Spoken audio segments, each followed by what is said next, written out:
At the end of December 2021, an underwater volcano with a rather exotic name, Hunga Tonga, woke up after several years of sleeping. It did that with so much energy and strength that people heard the eruption from over 100 miles away. Then it went back to sleep. But a couple of weeks later, it woke up again with a force 7 times greater than the first time. It broke the island above it in 2 parts.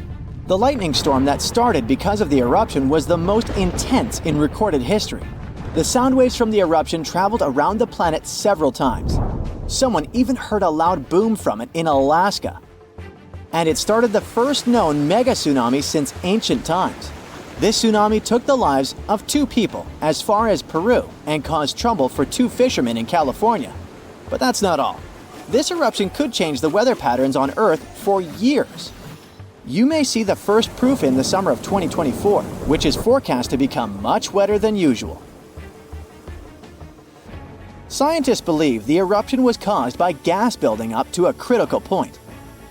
Different minerals, including anhydrite quartz and sulfides, were building up for several months until they blocked the flow paths and sealed the gas within Hunga Tonga. Normally, when a volcano erupts, the fumes cause a temporary cooling effect on Earth's surface. But Hunga Tonga's eruption was different. It didn't produce much fumes, but released a massive amount of water vapor, roughly equal to 60,000 Olympic swimming pools. The intense heat of the eruption turned huge amounts of seawater into steam, which then blasted high into the atmosphere.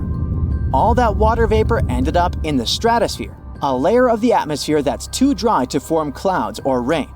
Scientists don't have any observations of volcanic eruptions like Hunga Tonga to predict its effects on our weather patterns. They can't tell exactly how long these effects might last either. This is because the only way to measure stratospheric water vapor is with satellites, which have only been around since 1979, and there hasn't been an eruption similar to Hunga Tonga in that time. Experts from different countries started analyzing satellite data right after the Hunga Tonga eruption. They wanted to find out how long water vapor would stay in the stratosphere, where it would go, and, most importantly, what this would mean for the planet. The first big result of the eruption, at least partially, was a huge hole in the stratosphere that was hanging on for several months in 2023. By the time it appeared, the water vapor had reached the polar stratosphere over Antarctica. In the following years, there wouldn't be enough water vapor left to enlarge this hole. It looks like Hunga Tonga will have just a minimal effect on global average temperatures. But there are some surprising, lasting regional impacts. One of the scientific models forecasts colder and wetter winters for northern Australia until about 2029. In North America, it predicts warmer winters, and Scandinavia could have even colder winters. This is just one study though, and one approach to understanding how the eruption of Hunga Tonga can change our weather. We do have at least one example from history when a volcano eruption changed the world. Over 2 centuries ago, in 1815, Mount Tambora erupted and caused the year without a summer. In the following year, the winter was unusually cold and wet weather across Europe and North America. A recent study confirms that 1816 wouldn't have been this cold without the volcanic eruption. The immediate effects of the eruption were catastrophic, with tsunamis destroying homes, claiming 10,000 lives, and 80,000 more who fell ill in the aftermath. The eruption of Mount Tambora was one of the strongest in the last 1,000 years. It had ejected an enormous amount of sulfur dioxide into the stratosphere, which quickly spread across the world. It resulted in the coldest year in at least the last 250 years. In May, frost wiped out most of the crops in New York, Massachusetts, New Hampshire, and Vermont.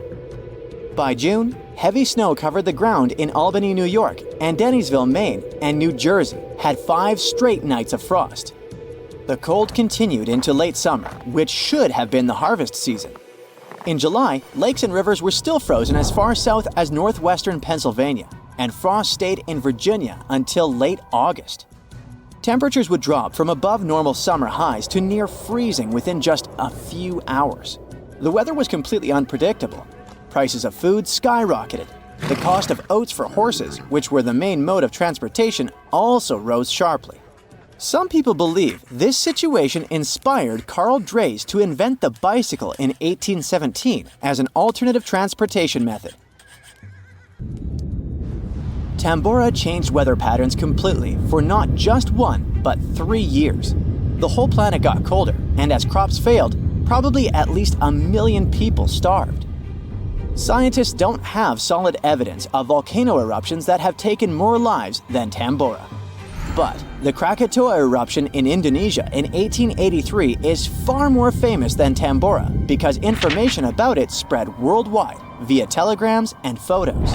Its final blast was the loudest recorded sound in history, and people could hear it on 10% of the entire Earth's surface. The eruption started a tsunami with waves about half as tall as the Statue of Liberty. Still, it was less powerful than Tambora's eruption. The island that once hosted Krakatoa disappeared in the eruption, but new eruptions began less than 50 years later and created the Child of Krakatau cone in the center of the caldera of the old eruption. The new volcano still comes to life from time to time. Mount Vesuvius' eruption, which took down Pompeii, is one of the most well-known volcanic disasters in history. It took around 2,000 lives, much fewer than Tambora. According to a famous Roman author of that time, the eruption lasted 18 hours. Pompeii was covered by a layer of ash and pumice that was thicker than twice an average human height. The nearby coastline also changed dramatically. In today's world, the after effects of volcanic eruptions are often more dangerous than the eruption themselves. Thanks to advances in technology, we can now predict volcanic eruptions more accurately and use safety measures like evacuations and flight cancellations.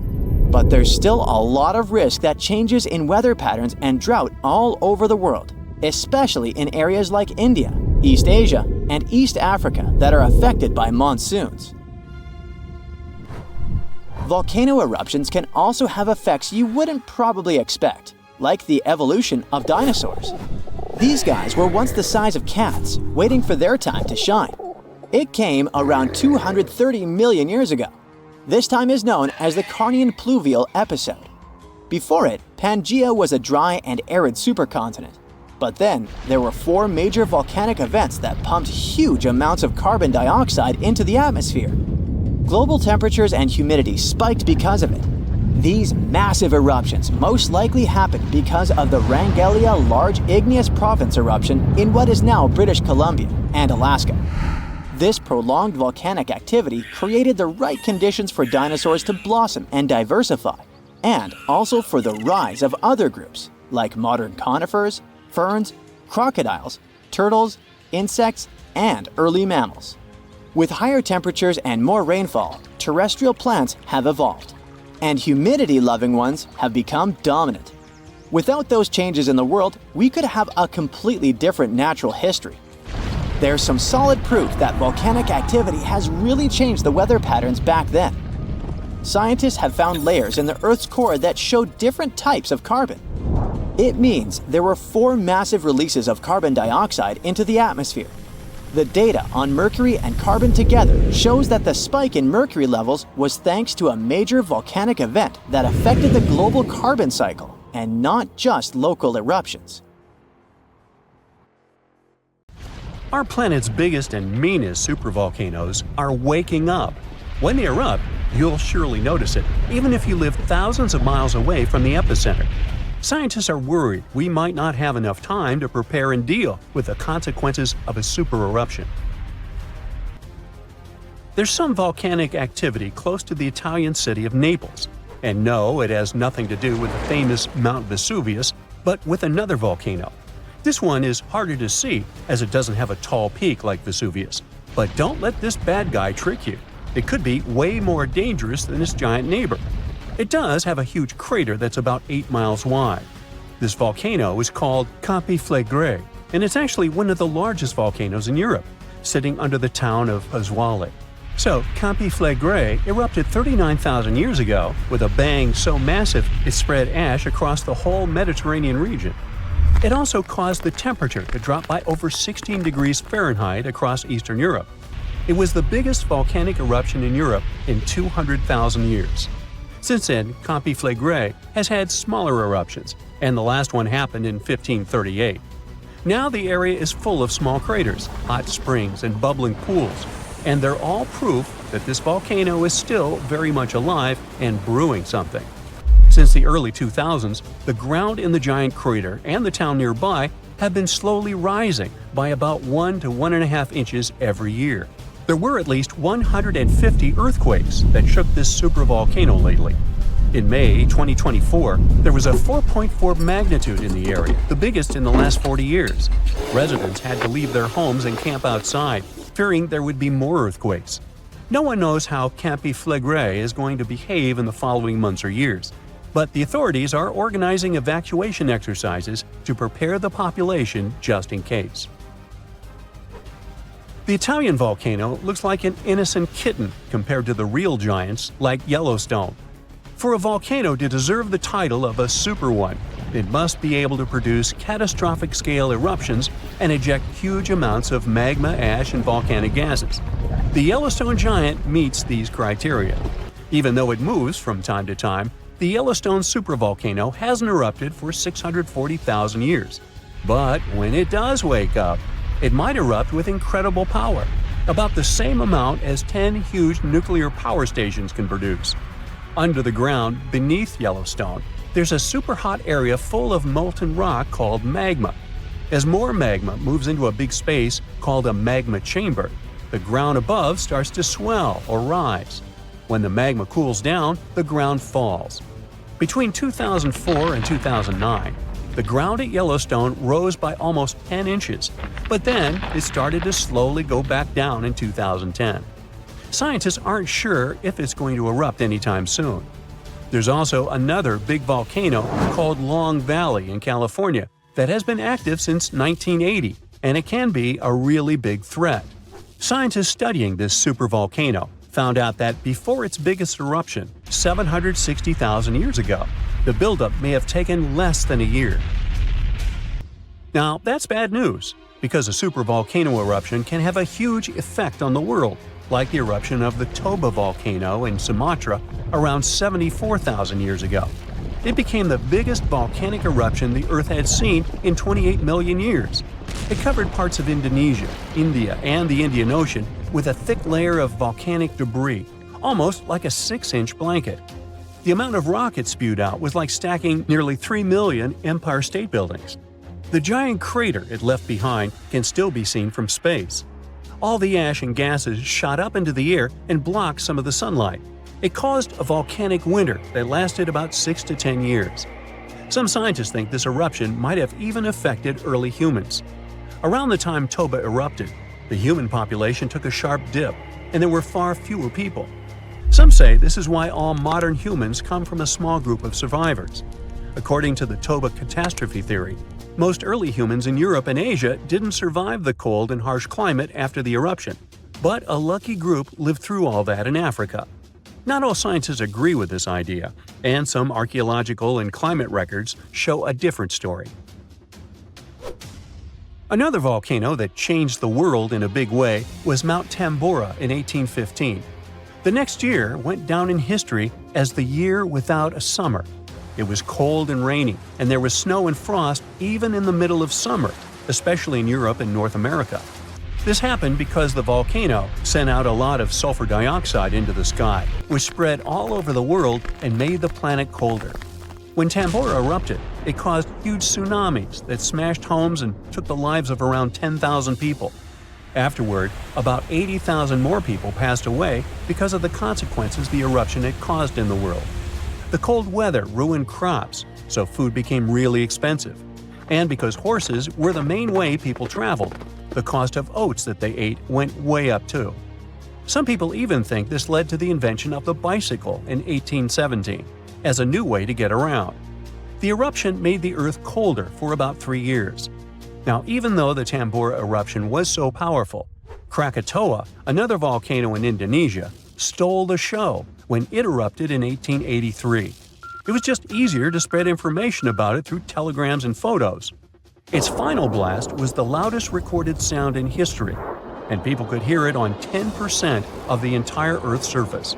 The eruption started as tsunami, with waves about half as tall as the Statue of Liberty. Now, if we only had 12 months to prepare for a supervolcano eruption, it would be really hard to store enough food and get ready. But don't panic just yet. Supervolcano eruptions are very rare, and the last one happened 26,500 years ago in New Zealand. Scientists think that a super eruption happens once every 100,000 years on average. But the sad part here is that the Earth doesn't follow a perfect timeline. There could be clusters of super eruptions with shorter gaps between them and then longer quiet periods. Since there have already been 2 super eruptions in the last 100,000 years, there's always a chance one could happen again sooner than we expect. Plus, although there are places like Yellowstone and Long Valley where we expect volcanoes to erupt, there are less obvious possible hotspots. In Chile, there's a volcano called Laguna del Maule that has erupted in the past and left behind a huge crater. Over the last 20 years, the ground there has been swelling really fast, rising up to almost 1 foot a year. Some people are worried that this could be a sign of a big eruption coming. But scientists say there's not enough magma yet to cause a super eruption. In Bolivia, the Uturuncu volcano is also acting up. It's part of a group of volcanoes that have caused super eruptions in the past. Since the 1960s, the ground around Uturuncu has been lifting, but the last eruption was 250,000 years ago. Even though the magma might be rising, it's not enough to worry about just yet. The chances of a super eruption happening during our lifetime are 1 in 1,400, which is pretty low, so you don't need to worry too much. But just like someone wins the lottery every week with very small chances, a super eruption could happen sometime in the future, and when it does, we'll need to be prepared. Imagine standing in the middle of Europe 40,000 years ago. The landscape is rough, cold, and unforgiving. Fast food is scarce, and there's no internet. Suddenly, from out of the woods steps a figure, stocky, strong, and with a face that is quite unusual. This human looks similar to us, but something about them is different. Their brow is heavy, their nose is broad, and their body seems to be built to fight nature itself. Well, congrats! You've just met a Neanderthal. You might have thought that Neanderthals were basically ancient humans, but that's not really true. We come from the same genus called Homo, but we, all modern humans, belong to one same species called Homo sapiens. However, there used to be lots of human species before, and Homo neanderthalensis was just one of them. And they actually were kind of cooler than us. So what in the world has happened to them? Neanderthals lived for a long time, for about 360,000 years, across Europe and parts of Asia. 40,000 years ago, the place we now call southern Italy was sitting on top of a huge disaster, a massive supervolcano called Campi Flegrei. This big boy is huge, about 9 miles wide. That's about 10 to 20 minutes in a car to get across it all. But there were no cars then, remember? At the time, it was quiet for a while, but one day, suddenly, it blew in what became one of the biggest volcanic eruptions Europe had seen in 200,000 years. The catastrophe was so crazy that ash, gases, and debris altered the climate across the entire continent. What comes next is usually called a volcanic winter. Average temperatures drop, the sky gets darker, and life becomes even harsher than it already is. The eruption, known as the Campi Flegrei, caused Europe to cool by as much as 7 degrees Fahrenheit. Doesn't sound like much? Well, the drop of even 1 degree would cause winters to become harsher, causing horrible snowfall, rains, and floods. Crops would struggle to grow, leading to food shortages. The weather would go wild, too, with storms and droughts. Hey, kind of like now. Except multiply this by 7. Events like these caused some huge chaos in modern times. You can imagine what it did to the Neanderthals. But in reality, a simple volcanic eruption shouldn't destroy an entire species, right? Well, yes. The truth is, the Neanderthals were already hanging by a thread back then, and all because of us. They've been in a tough spot for a while. They lived in places that are now parts of Europe, Western Asia, and the Middle East. Modern humans, us Homo sapiens, entered Europe and were giving them some serious competition for food and shelter. Homo sapiens were sneaky dudes, better at finding food, easily adapting to different environments, and using more advanced tools. We were pushing Neanderthals out, trying to get the same resources. We literally made their extinction a slow and very unpleasant process. So, while the volcano definitely made things worse, it wasn't their only problem, and they didn't completely disappear after the eruption. Some of them hung on in isolated places, like Gibraltar, for another 12,000 years. That's because it's likely most of the severe cooling actually happened farther east, away from where the Neanderthals were trying to survive, and it didn't hit their homes as hard as we thought. In fact, the eruption may have even helped them, at least for a while. Some scientists say that the volcanic fallout might have slowed down modern humans' expansion into Neanderthal territory and gave the poor fellas a little more time to survive. So, the Campi Flegrei eruption was a nasty event, but it only delayed the inevitable. Campi Flegrei is a wild card. It's also known as the Fields of Fire. The air itself there is thick with legend. The Greeks and Romans believed this volcano was the gateway to the underworld. Even an ancient Roman poet, Virgil, mentioned this in his famous story, the Aeneid. The hero Aeneas must descend into the underworld, and this place is exactly where he starts. Back in the day, this landscape was full of Roman villas, spas, and fish ponds. The elite had the time of their lives there. What they didn't know, though, was that they were standing on treacherous ground that could go crazy at any moment. The Campi Flegrei is not your typical volcano. You'd imagine a single towering peak, but the landscape looks deceivingly calm, with small features popping up here and there. But if you flew above it, the sight would be insane. A gigantic circular basin, peppered with volcanic cones and craters, like scars from the Earth's violent past. The danger here lies in its subtlety. The ground beneath your feet is constantly shifting, even when you don't notice it. Every so often, the land rises, only to sink again, sometimes by several feet, as magma or gas moves beneath the surface. It's incredibly creepy. The risk is almost invisible. The Campi Flegrei is a massive depression formed by two colossal volcanic eruptions.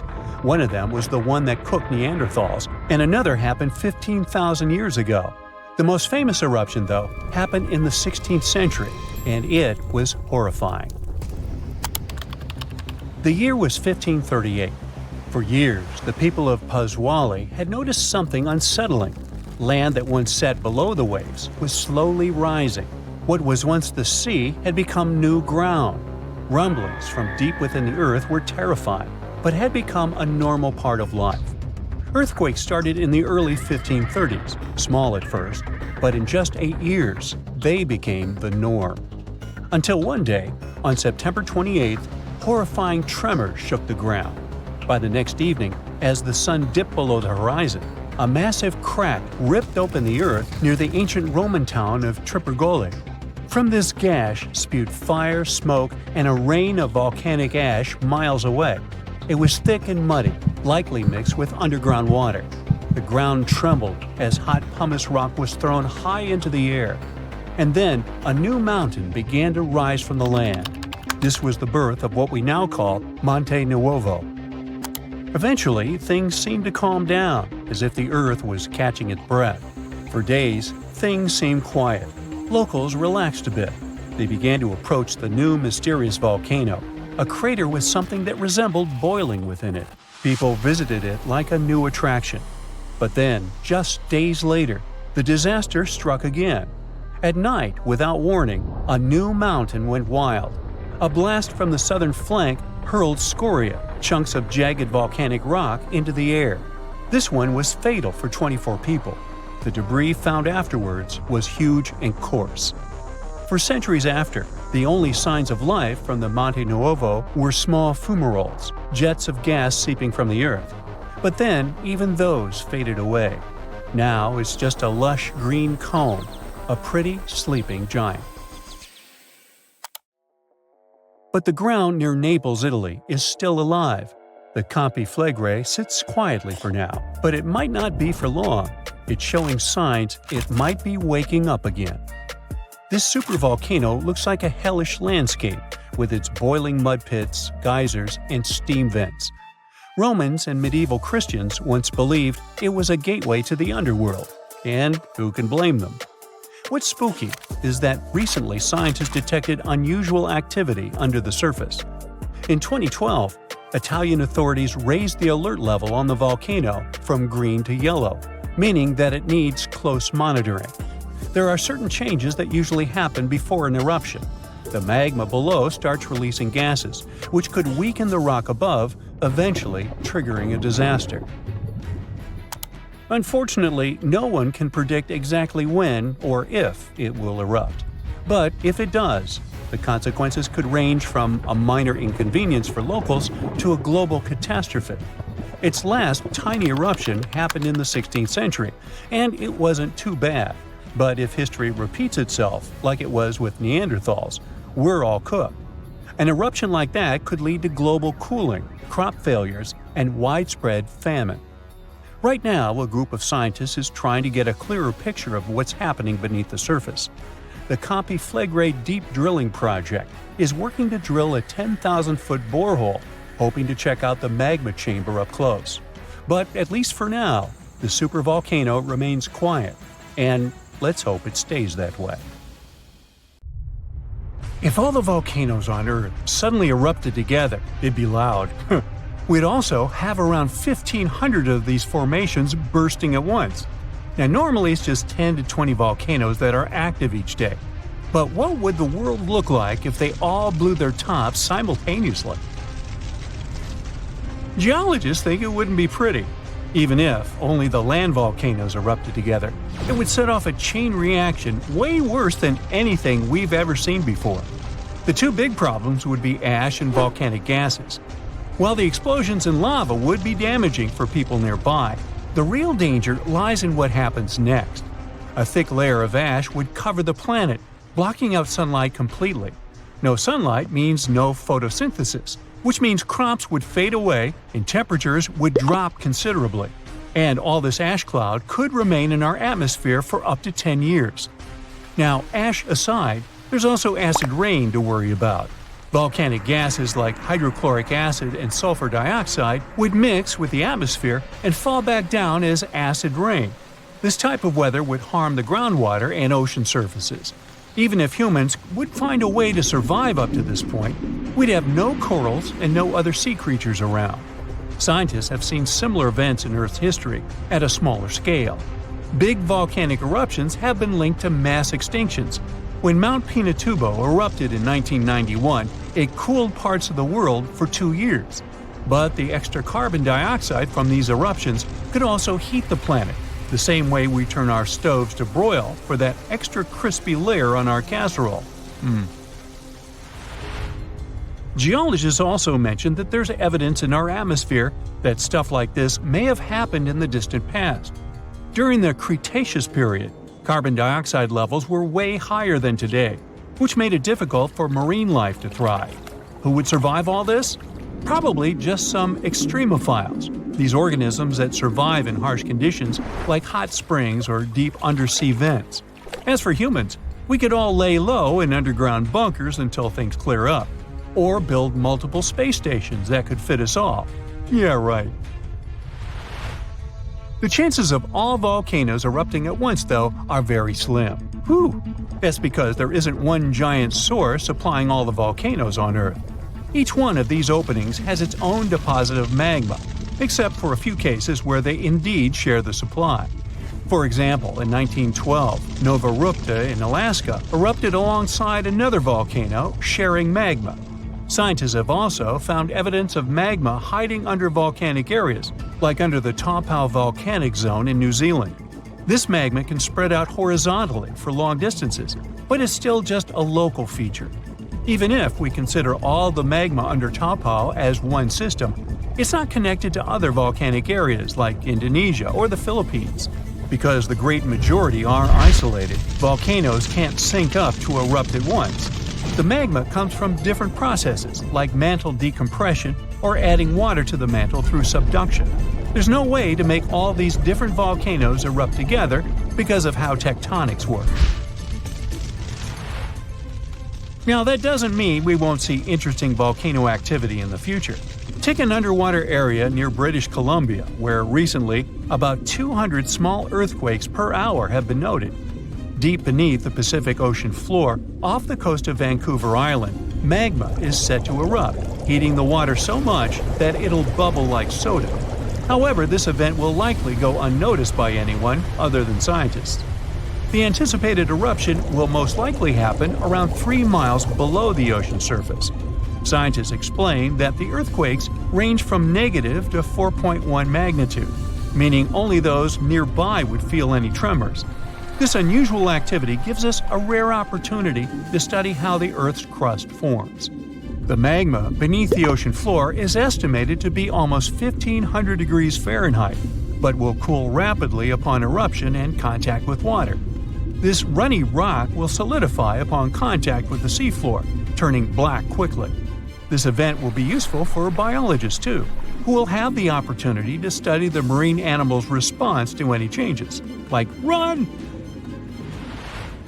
Antarctica, often seen as a vast icy continent, also holds a volcanic surprise beneath its frozen surface. Researchers have identified over 130 under the western ice sheet alone, making it the largest volcanic region on Earth. Most of these volcanoes, about 90, were only recently discovered in 2017. But could any of these Antarctic volcanoes actually erupt? Well, it depends on which volcano we're talking about. While these formations are relatively young in geologic terms, it's hard for scientists to tell if they're still active or not. There are only 2 confirmed active volcanoes in Antarctica, Deception Island and Mount Erebus. The latter, standing tall as the highest peak on the continent, has been continuously erupting since at least 1972. It's known for emitting gas and steam, and sometimes even throwing out rocks in what are called strombolian eruptions. One of its most notable features is a persistent lava lake in its crater, a rare phenomenon due to specific conditions needed to keep the surface molten. For instance, it's fueled by a steady supply of magma from deep within the Earth's mantle. This continuous inflow of molten rock provides the material for the lava lake to exist. It also features low ambient temperatures. Despite its location in Antarctica, Erebus has relatively mild temperatures in its summit region because of the heat generated by the volcanic activity. This allows the lava lake to remain liquid rather than freezing over. Deception Island, another active volcano, last erupted in the 70s. While it's currently not showing signs of imminent eruption, it's being monitored closely for any concerning activity. Apart from these 2 being confirmed to be active, Antarctica is dotted with fumaroles, openings in the Earth's crust that release gases and vapors. Sometimes these fumaroles can create icy towers reaching heights of 10 feet.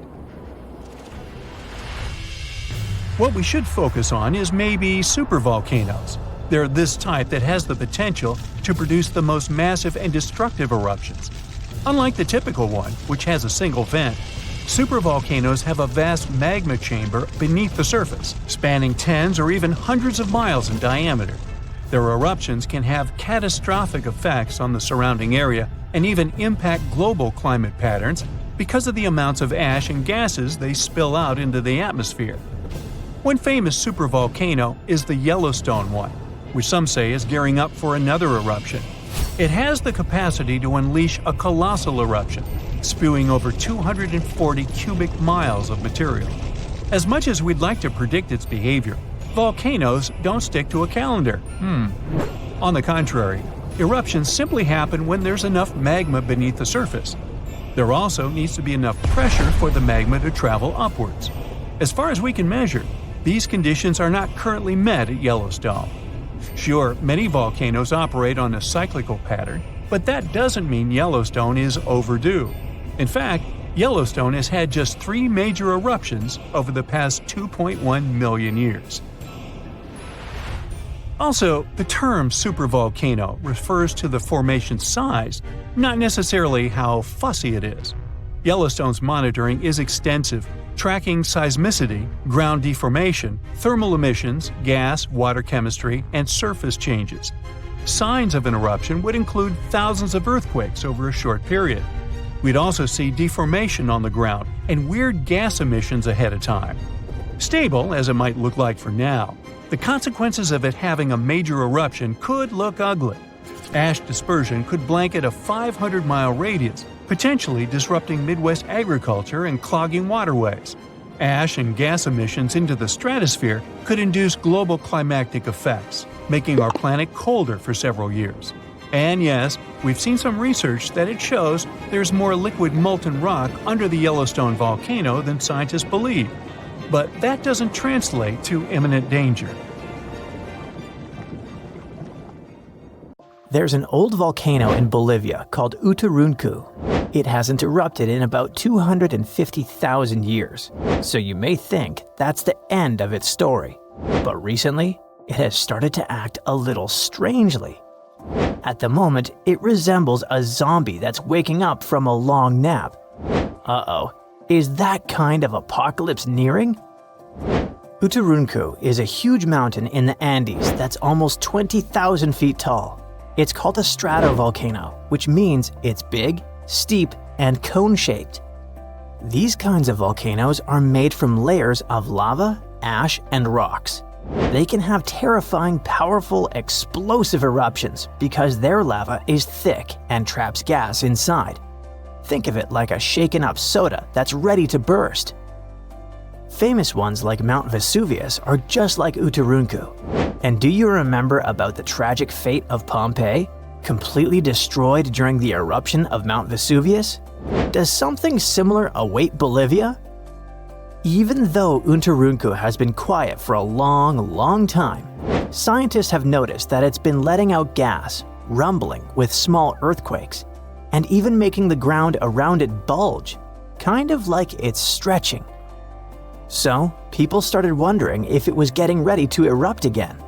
Scientists decided to take a closer look at this situation and found out that liquid and gas moving around under the volcano is causing all this activity. It doesn't mean the volcano is definitely going to erupt, but it helps explain why it still seems alive. Let's dive into details. Since the 1990s, scientists have been using satellites and GPS to keep an eye on the ground around the Uturuncu volcano. At one point, they noticed something weird.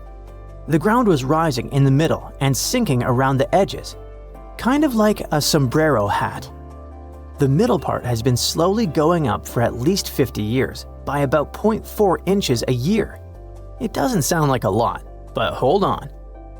This strange shape, along with lots of tiny earthquakes and gas like carbon dioxide coming out of the volcano, made scientists think that there might be a giant blob of magma growing under the mountain. If that were true, it could mean only one scary thing. The volcano could be getting ready to erupt. Uturuncu sits on top of a huge underground pool of magma called the Altiplano Puna magma body. This pool is really big and really deep, stretching under parts of Bolivia, Chile, and Argentina. Scientists thought that magma from the APMB might be rising and collecting near the surface, which could lead to an eruption. But now, after studying more than 1,700 earthquakes and checking the rocks around the volcano, scientists have a new idea. Apparently, it's not magma rising up. Instead, hot fluids and gases are traveling up from the APMB through a narrow path shaped like a chimney. These gases, like steam and CO2, can get trapped under the top of the volcano, while salty water, brine, spreads out sideways into tiny cracks in the rocks. This moving gas and water can make the ground rise and fall and cause small quakes, without any magma getting close to the surface. So the good news is, Uturuncu probably isn't about to erupt. If it did happen, it would cause serious damage to nearby communities and even pose a threat to human lives. Lava flows could reach towns tens of miles away from the volcano, and volcanic ash could even spread across Bolivia, Argentina, and Chile. Luckily, even though the volcano is still alive and rumbling, it's not as dangerous as scientists once thought. This discovery might help scientists figure out if other volcanoes around the world are getting ready to erupt. Now, let's visit Alaska, where according to researchers, Mount Spur might erupt soon.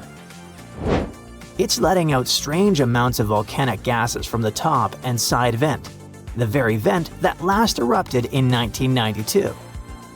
If it erupts again, it could cause problems for airplanes flying nearby and might send ash falling from the sky. The good news is that nobody lives close to it, so people are safe for now. But even though Mount Spur isn't super dangerous, there are other volcanoes around the world that could be really destructive. One of those is Campi Flegrei, a giant volcano system near the city of Naples. Instead of one big mountain, it has 24 craters spread across the area. It last erupted in 1538, but its biggest eruption happened about 40,000 years ago. That explosion covered the whole Mediterranean region in ash and made temperatures drop by up to 16.2 degrees Fahrenheit in Eastern Europe, which led to a very cold volcanic winter. If Campi Flegrei erupted again today, it could be very dangerous. It might cover Naples and nearby places in ash, causing earthquakes and landslides, and create air pollution and acid rain. Scientists are keeping an eye on it, especially after a 4.4 magnitude earthquake shook the area in March 2025. But the good news is there's no sign that magma is rising to the surface right now, which means an eruption isn't expected soon. Still, since Italy has a lot of volcanic activity, experts continue to watch it carefully. Mount Vesuvius is also in Italy and is one of the most famous volcanoes in the world. It's known for its huge eruption in 79 CE that buried the Roman cities of Pompeii and Herculaneum. The last time the volcano erupted was in 1944.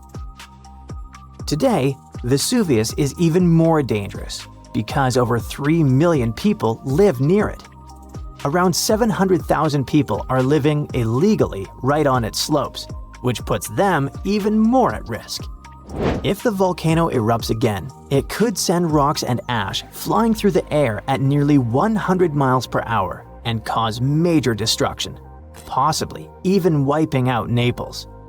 And still, scientists believe a big eruption from Vesuvius probably won't happen for a few hundred more years.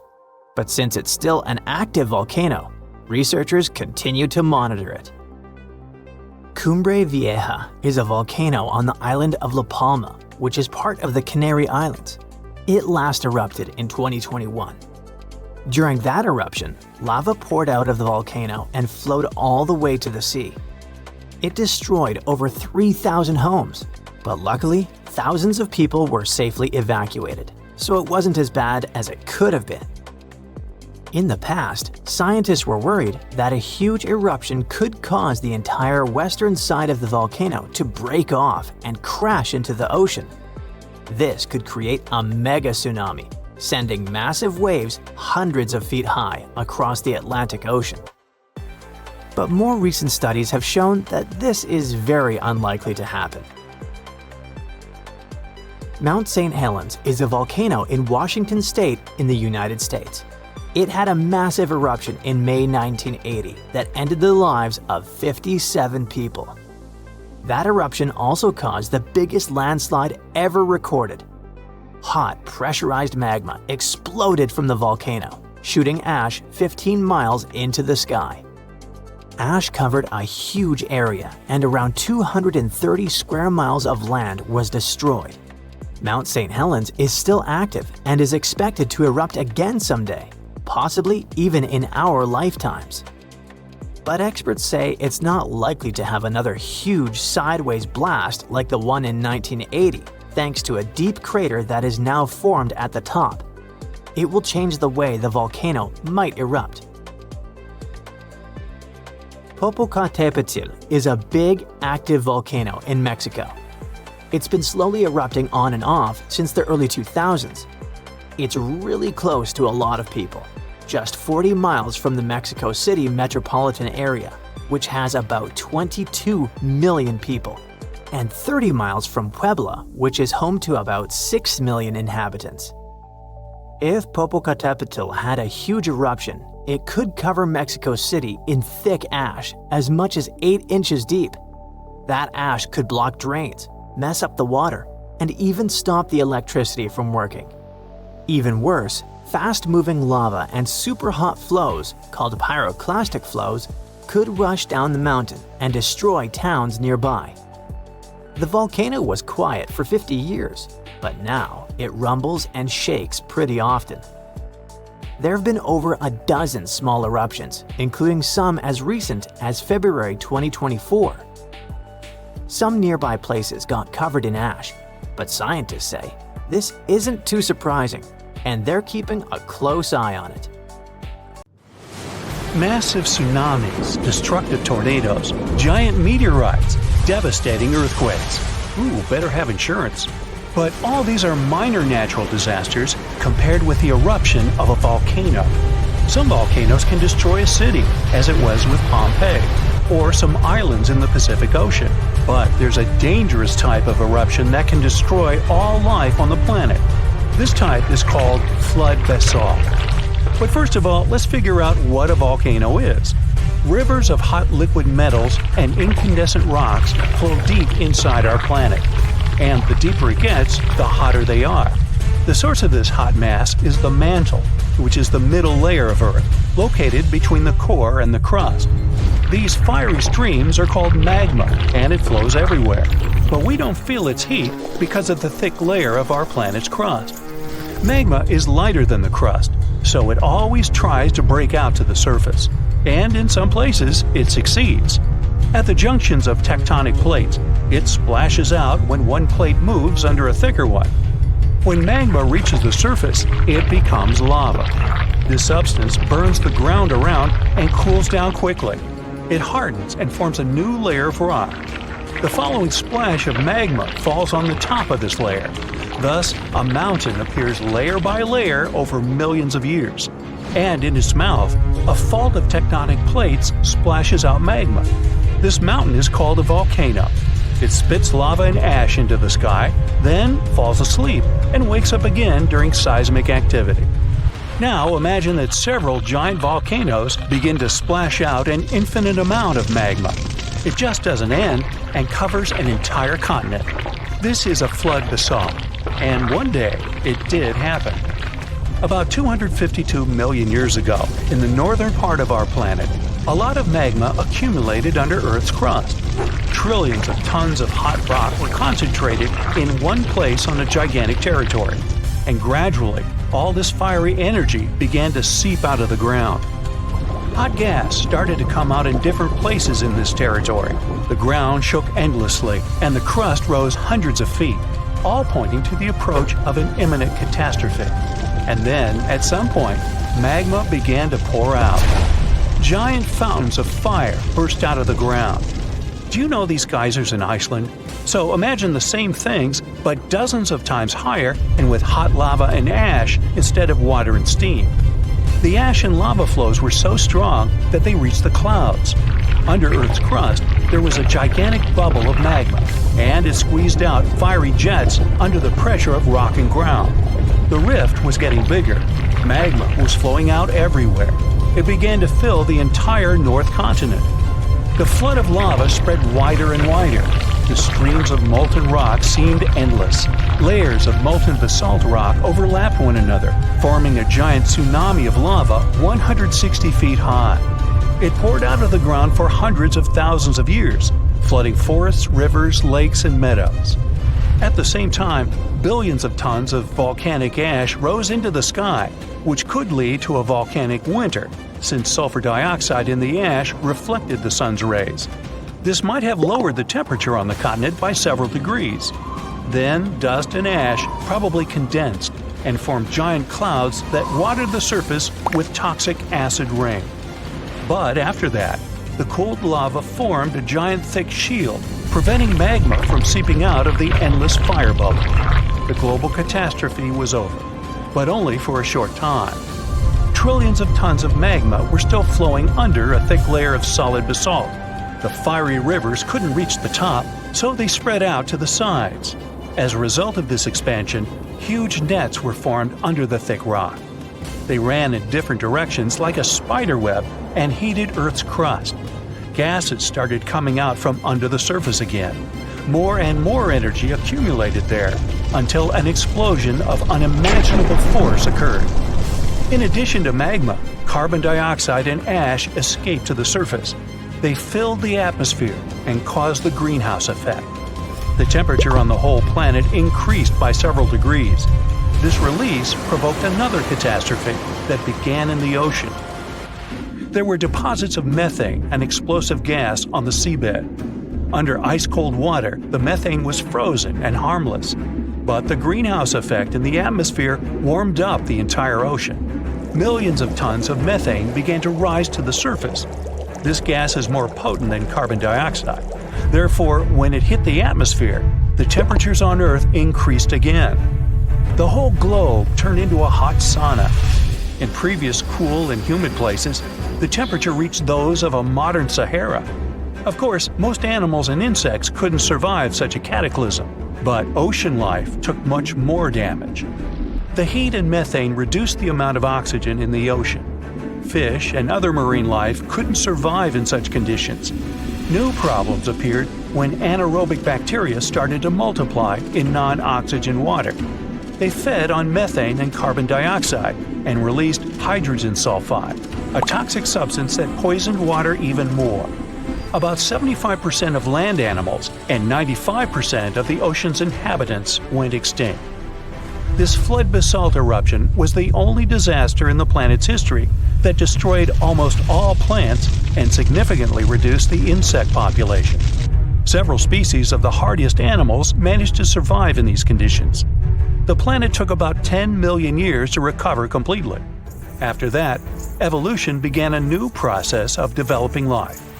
And here are two pieces of news.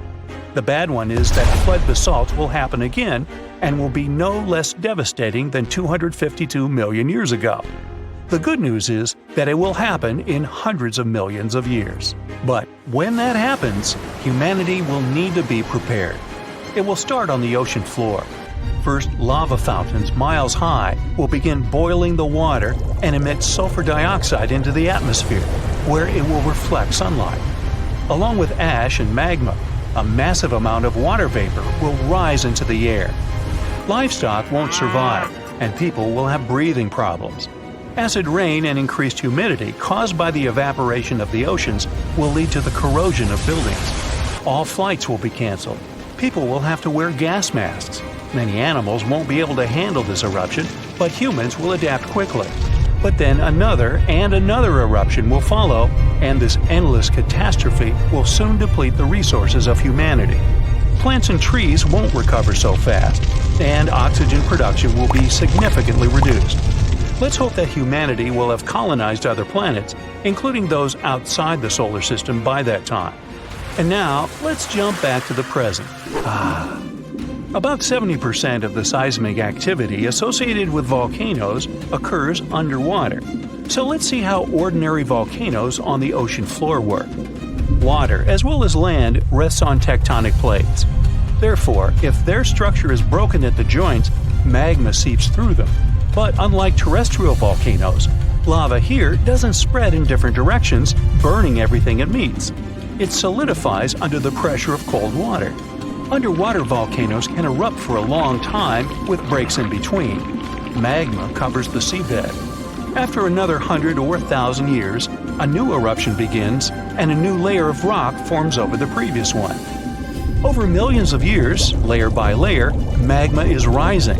And then, one day, a volcano rises out of the water.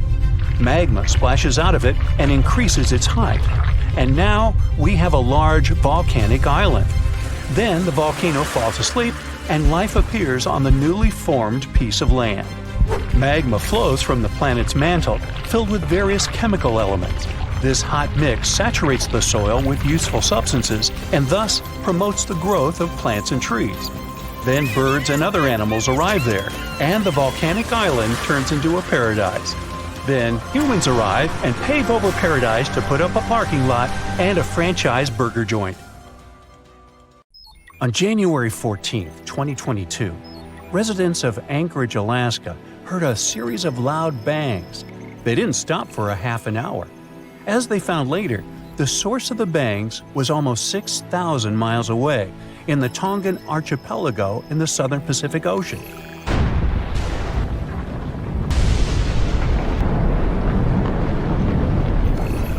The Hunga Tonga underwater volcano abruptly woke up from its sound sleep. It last erupted at the end of December 2021 after several years of inactivity. Hunga Tonga sent a large plume of ash into the stratosphere that was seen in the capital city of Tonga, 43 miles away from the volcano. In the following days, it was emitting steam and gas to the height of 7 miles. Plus, it was letting out ash that accumulated next to it and even made the island on which it was standing increase in size. Then, it went back to sleep, and the officials even announced it was dormant. But just a couple of weeks later, it woke up again with a crazy force. It sent ash clouds 12 miles into the atmosphere. It blocked the sun in some places and rained down from the sky. The sound waves from the eruption traveled around the planet several times. People in Fiji heard a sound that reminded them of thunder. Some booms even reached Canada. Shockwaves went around the Earth 4 times in Japan and Utah, and at least twice in Massachusetts.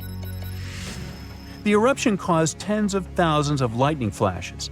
It also triggered a mega tsunami hundreds of feet high. It caused damage to buildings and infrastructure, such as underwater cables.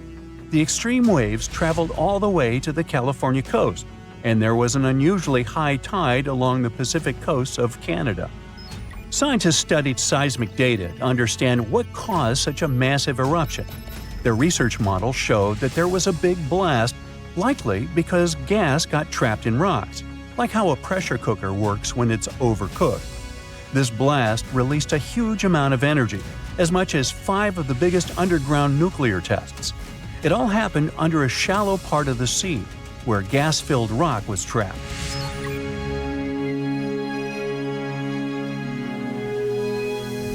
Now, normally when a volcano erupts, the fumes cause a temporary cooling effect on the Earth's surface. But Hunga Tonga's eruption was different. It didn't produce many fumes, but released a massive amount of water vapor, equal to 60,000 Olympic swimming pools.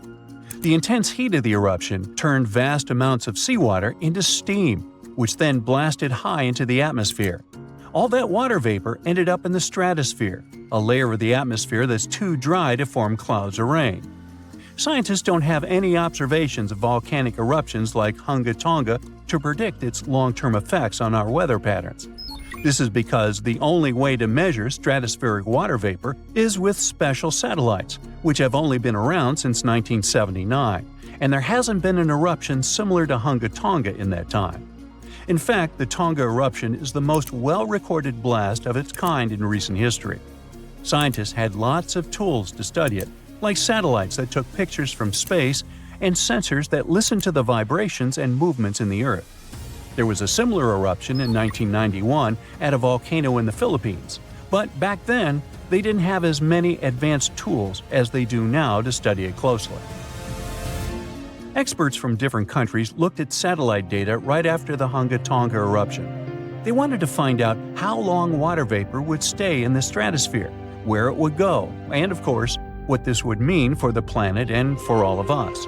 The first big result of the eruption, at least partially, was a huge hole in the stratosphere that was hanging on for several months in 2023. By the time it appeared, the water vapor had reached the polar stratosphere over Antarctica. But Hunga Tonga ended up with just a minimal effect on global average temperatures, at least for now. Let's just hope it won't repeat the story of Mount Tambora volcano in present-day Indonesia. Over 2 centuries ago, in 1815, this bad guy interrupted and caused the year without a summer. In the following year, the winter was unusually cold and wet across Europe and North America. There were also some catastrophic tsunamis, destroying homes that took 10,000 lives and 80,000 more who fell ill in the aftermath. Now, you can't miss an event like Hunga Tonga or Tambora eruption, but some underwater volcanoes are discovered by accident. A passenger on a commercial flight looked out her window above the Pacific Ocean and saw a weirdly colored patch on the water. She thought it could be an oil slick or a floating pumice raft, which is a telltale sign of a recent volcanic eruption. She decided to send a photo of this scene to a geologist. And that's how scientists found one of the largest volcanoes in the world, Flegrei. It's hiding about 3,000 feet below the surface. In 2012, Flegrei had a massive eruption that lasted about 90 days. Hot lava poured out of 14 different vents around the volcano's semicircle-shaped opening. Flegrei is just one of many volcanic systems covered by thousands of feet of water.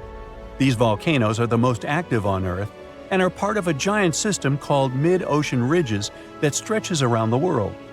This system produces about 75% of all the magma that comes out of Earth's volcanoes each year. It releases over half a cubic mile of lava. When the magma cools down, it forms the edges of new ocean plates, which are like giant puzzle pieces that make up the Earth's crust. A team of scientists studied material left on the ocean floor by volcanic eruptions from the Bronze Age.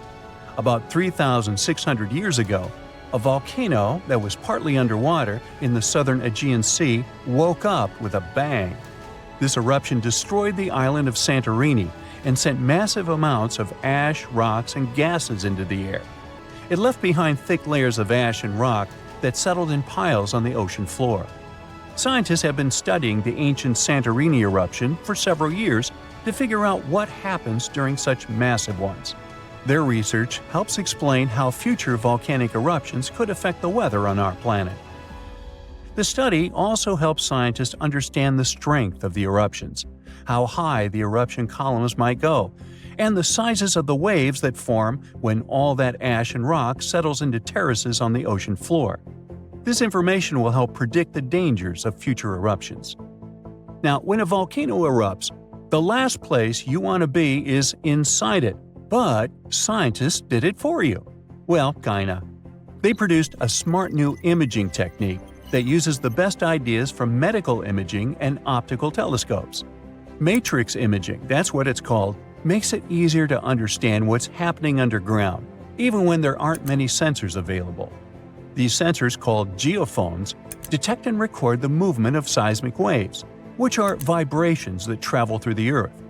By studying these waves, scientists can learn about the distinct types of rocks and how they are arranged beneath the surface. The researchers test their method on a volcano in Guadalupe in the Caribbean Sea. There aren't so many geophones on this site, but the scientists combined the data from multiple geophones thanks to this new tech. They used a special trick called the memory effect to reverse the distortions that happen when seismic waves bounce off different underground materials and figure out what the original signals look like. The researchers could clearly see the structure inside the volcano down to a depth of about 6 miles, with incredibly detailed images in a resolution of over 300 feet. They found out that there are many layers of magma stored underground. These layers are connected to other deep parts of the Earth. Knowing about these layers and how they work could help scientists make better guesses about when a volcano might erupt. If they can do that, they might be able to warn people earlier and keep them safe from dangerous eruptions. We all know that space missions come with a hefty price tag.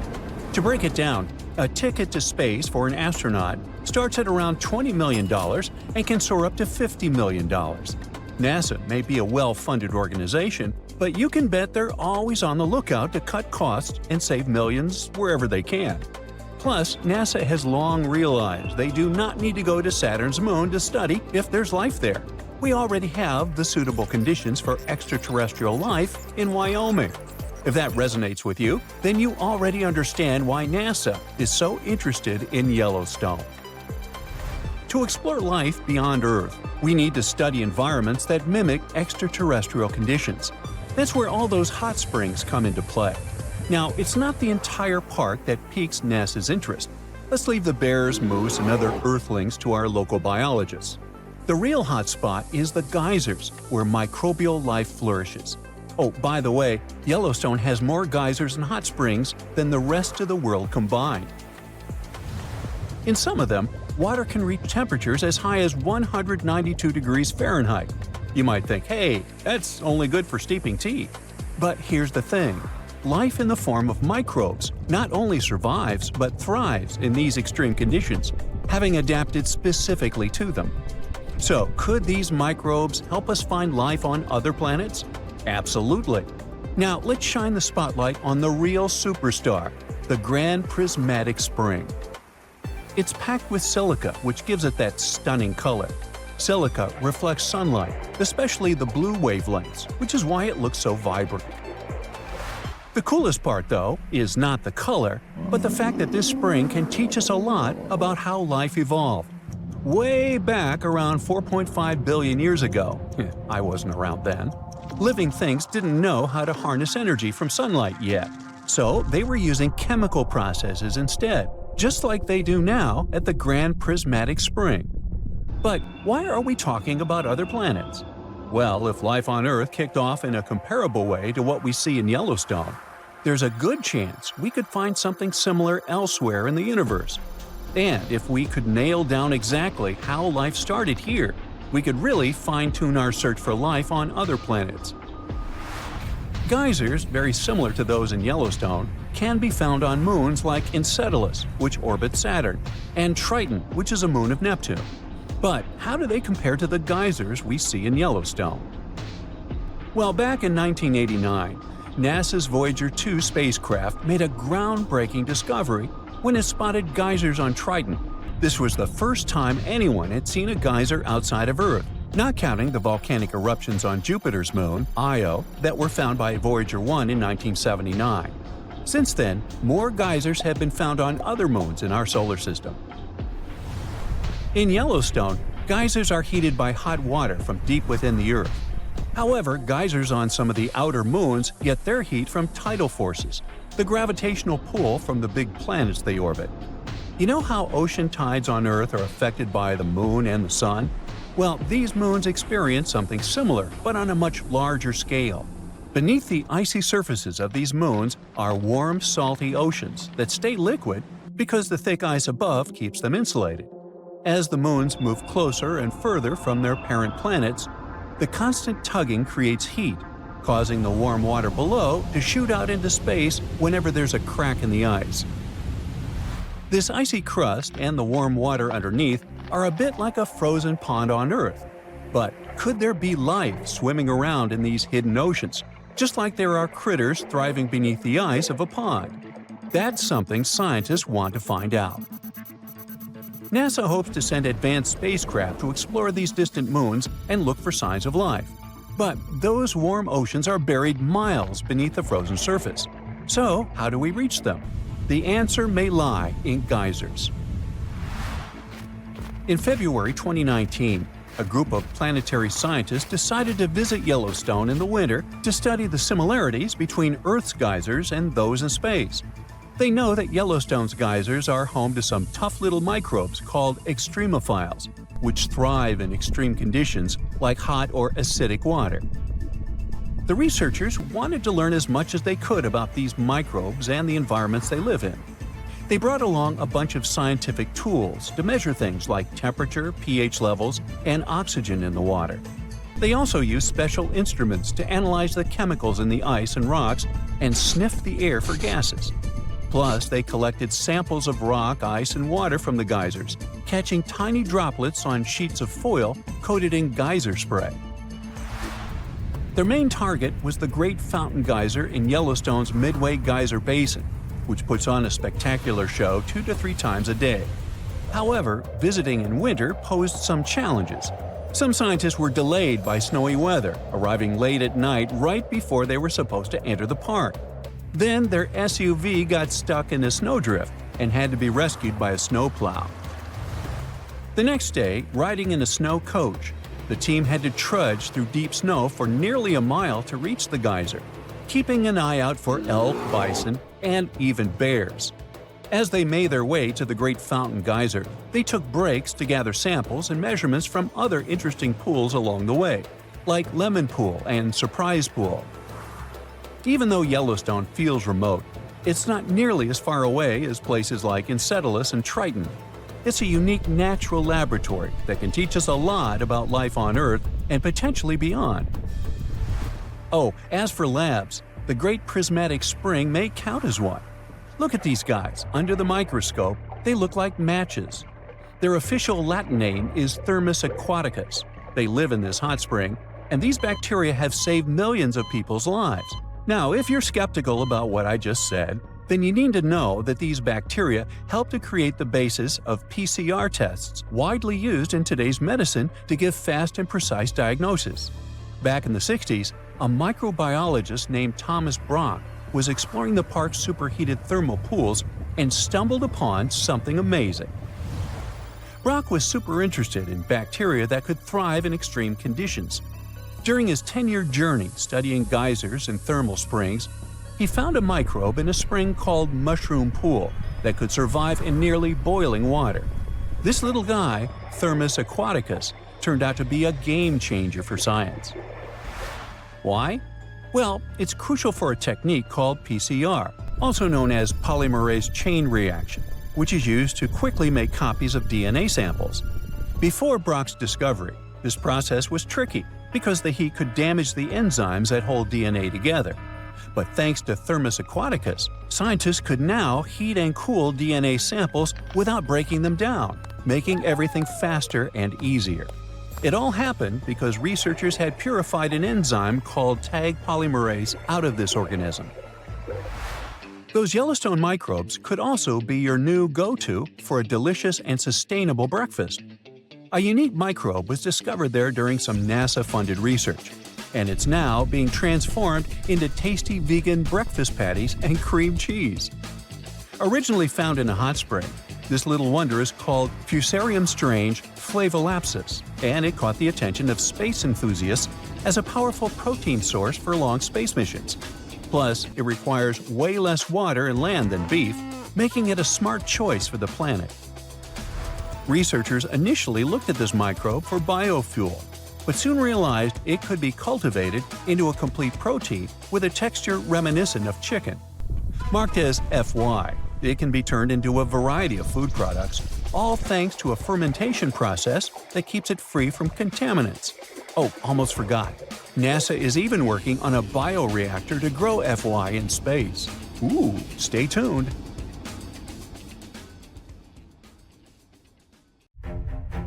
The latest super eruption of Yellowstone occurred 640,000 years ago, and it was long before Homo sapiens saw the light of day. But we were around during another, no less devastating natural disaster. This super eruption took place on the island of Sumatra around 74,000 years ago. That's when an erupting supervolcano wreaked havoc on huge territories, sending up plumes of debris and ash that spread for thousands of miles and caused temperatures on the planet to plummet. The effects of this super eruption were visible as far away as southern Africa. Experts believe they could have impacted early humans there. By the time the volcano erupted, our ancestors had already been using stone tools and had likely known how to produce yarn. And some specialists even think that the Toba super eruption was so powerful it could push our ancestors to the brink of extinction. They claim that Toba might be the largest volcanic eruption to occur on Earth within the last 2 million years. The eruption disgorged so much pyroclastic rock it would be enough to cover the entire United States to the depth of a one-story house. About a third of that deposit piled up on northern Sumatra, while a lot more ended up beneath the floor of the Indian Ocean. The super eruption left an elliptical crater lake around 60 miles long. The caldera is so large it's hard to feel that you're indeed in a volcano. Pumice deposits from the eruption remain in the canyon walls and go deep below the ground. There aren't many arguments about the amount of pumice and ash involved in this disaster. At the same time, experts aren't sure how much sulfur ended up in the atmosphere. Even some sulfur layers in the polar ice could be potential candidates, but so far, scientists haven't found any connection between them and Toba. But let's get back to the dramatic impact the super eruption had on early humans. It turns out some not only survived but even thrived after this natural catastrophe, at least judging by the artifacts they made during and after the eruption. The disaster might not have posed a serious threat to those of our ancestors who took refuge along the coast. Genetic evidence hints that modern humans descend from a few thousand people that ventured out of Africa around 60,000 years ago. Why just a few thousand? According to some experts, the rest of our ancestors could have been devastated by the Toba eruption. After all, the supervolcano spewed out 1,000 cubic miles of dust and rock in a flash, leaving a scar in the ground that was dozens of miles wide. All that dust and sulfur Toba sent into the atmosphere potentially cooled the surface of our planet, which led to the appearance of glaciers and the lowering of Earth's sea levels. And since Toba might have had an important role in shaping humankind, scientists have been working hard trying to understand precisely how early humans reacted to this disaster. In 2011, several researchers found an enigmatic soil sample in South Africa's Pinnacle Point, an archaeological site overlooking the Indian Ocean. This sample contained some volcanic ash. After examining the layer, they found more than 400,000 artifacts left by early humans. Those ranged from heat-treated stone tools to signs of fire and animal bones. Based on this finding, the team suggested that early humans on the South African coast thrived after the eruption, living in that area for thousands of years and improving their tools. The region might have served as a refuge during and after the Toba eruption. A 2009 study suggested that the eruption could have lowered global temperatures by 14 degrees Fahrenheit. It would have made survival tough elsewhere in Africa. If there had been a volcanic winter, it wouldn't have been as cold along the coastline. On the other hand, newer studies claim that Toba spewed out so much sulfur into the atmosphere that the resulting aerosols could have stuck together, which would have limited their cooling effect in the long term.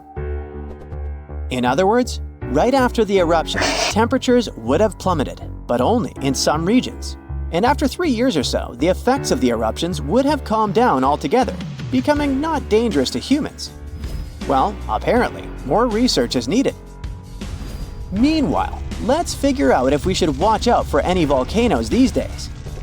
Last year, thousands of small earthquakes shook the ground near Iceland's Svartsengi geothermal power plant. Magma rose to the surface there, and now it has opened wide fractures slicing through the small town of Grindavik. The ground there is still swelling, and an eruption might happen with little notice. But of course, that's not all.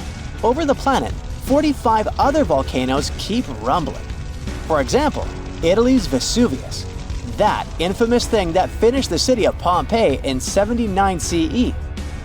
Over the last 17,000 years, the volcano has experienced 8 explosive eruptions, followed by powerful pyroclastic flows, dense masses of super hot ash, lava fragments, and gases flowing at high speeds. The volcano's last eruption happened in 1944. Mount Rainier is one of the most dangerous volcanoes in the USA. Its high elevation, chemical composition, and proximity to Washington's Seattle and Tacoma suburbs, and the volcano's ability to produce massive pyroclastic flows make Mount Rainier a threat to consider. The heat from this volcano could potentially melt the ice and snow covering it, leading to rapid downstream flows of debris, mud, and rocks. The Novarupta volcano in Alaska's Katmai National Park and Reserve formed in a 1912 eruption, which was the world's largest in the 20th century. The volcano sent almost 7 cubic miles of ash and debris into the air. It also produced such a powerful ash flow that it created the Valley of 10,000 Smokes. Mount Pinatubo is located in a populated region in the Philippines. It became notorious after a 1991 massive eruption, which was the second largest eruption of the 20th century. More than 700 people lost their lives during that natural disaster. Today, more than 21 million people live within 62 miles of Pinatubo. Mount Agung, a continuously erupting volcano in Indonesia, had its last major eruption in 1963. It was one of the most tragic eruptions in the country's history. It lasted for 11 months, producing ashfall and pyroclastic flows that led to the loss of more than 1,000 lives and serious property damage. People saw ash plumes above the volcano throughout 2018, following the eruption in November 2017. Japan's Mount Fuji hasn't erupted since 1707. That year, a massive earthquake likely set it off. In 2014, experts warned that Fuji could be at risk of another eruption following the 9-magnitude earthquake that shook Japan in 2011. Experts believed the earthquake had raised pressure below Fuji. The eruption in 1707 sent so much ash and debris into the air that all this mass even reached Tokyo. Should Fuji erupt again, it would affect more than 25 million people in the surrounding areas.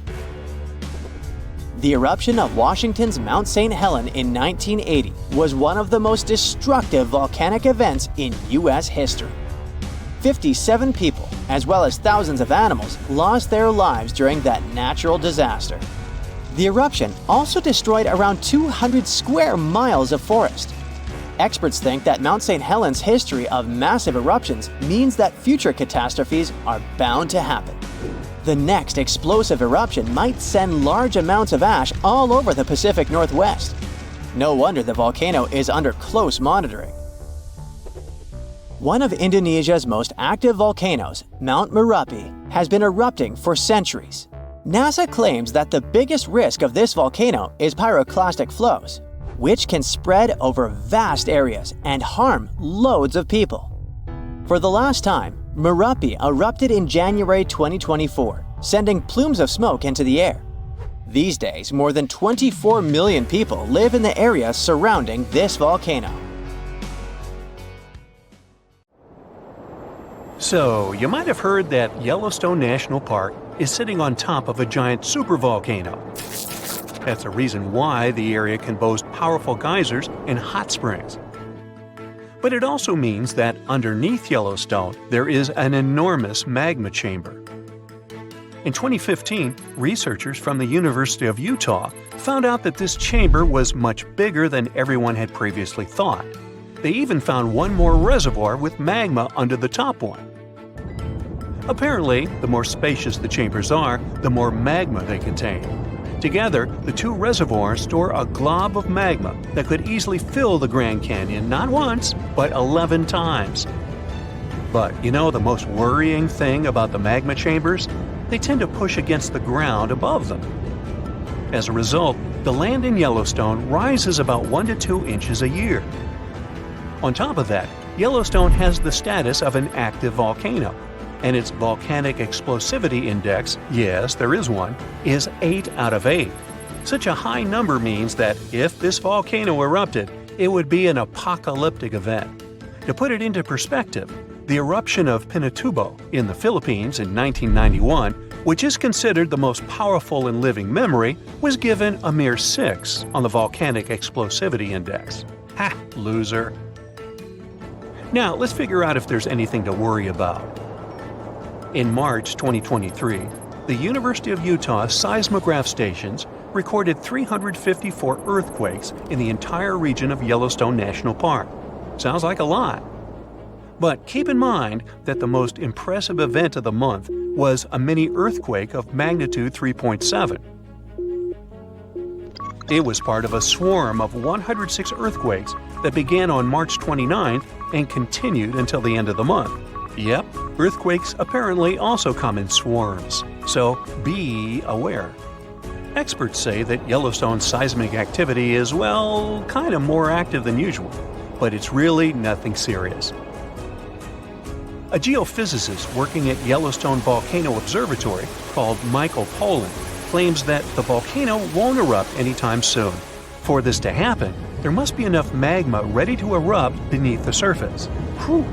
there should also be enough pressure to cause this magma to rise. But neither of these conditions exist today. According to the expert, Yellowstone is stable now. At the same time, Poland and his team are keeping track of all kinds of underground activity, looking for warning signs of possible eruptions.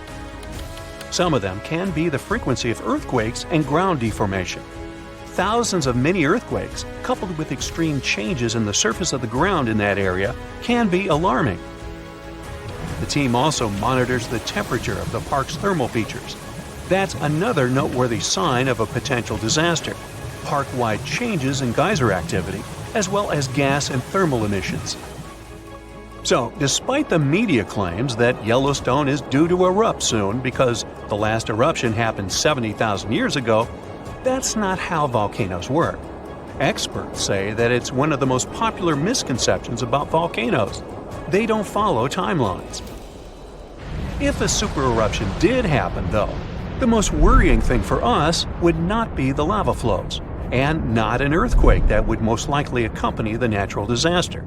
No, the worst consequence of such a supereruption would be ash and ashfall. Let's have a look at what it was like when the Yellowstone volcano erupted many years ago. There have been at least 3 supereruptions in the history of the volcano. The most powerful of them was 2,500 times more devastating than the terrifying eruption of Mount St. Helens in Washington state in 1980. As for the most recent supereruption, it was dubbed the Lava Creek eruption. It formed the Yellowstone caldera after spewing out an insane amount of dust, volcanic ash, and rock into the air. Recently, scientists have also learned about 2 other previously unknown supereruptions that happened around 9 and 8.7 million years ago. The younger of the 2 is now considered to be the largest recorded event of the whole Snake River Yellowstone volcanic province. Anyway, let's have a look at what was going on all those millions of years ago. Because I wasn't around then, so we're all assuming this stuff based on evidence. The first signs of the disaster appeared long before the catastrophe broke out. For thousands of years, the heat had been welling up from within the planet's insides. It'd been melting rock beneath the planet's crust and leaving behind huge chambers. They were filled with a pressurized mixture of semi-solid rock, magma, water vapor, and different gases, including carbon dioxide. All this scorching underground soup was expanding since more and more magma arrived with time. The land over the volcanic system was rising upward almost unnoticeably. A year before the supereruption, Yellowstone gave a warning, a burp maybe? But that long ago, there was no one who could interpret these signals. Plus, those alarming processes were mostly going on underground. For example, decompression releases gas bubbles. While bursting, such bubbles can often power particular kinds of eruptions. Months before the eruption, small-scale earthquakes became more frequent and more intense. The ground in many spots all over the supervolcano got hotter than it used to be. Surface lakes and groundwater also became warmer. If people had been around at that time, they would have noticed unusual steam fogging in that area. Not long before the eruption started, the growing pressure pushed the ground over the magma chamber up. This created a dome-shaped uplift. Narrow cracks started to open along the edges of this dome. Imagine opening a bottle of soda after you've shaken it. Something like that was happening near the volcano. Think Mentos and Diet Coke. The pressure was released through the fractures when gases were bursting out from under the surface. So right before the disaster, the ground around the Yellowstone volcano lifted. Geothermal pools and geysers heated up to boiling temperatures and got more acidic than usual.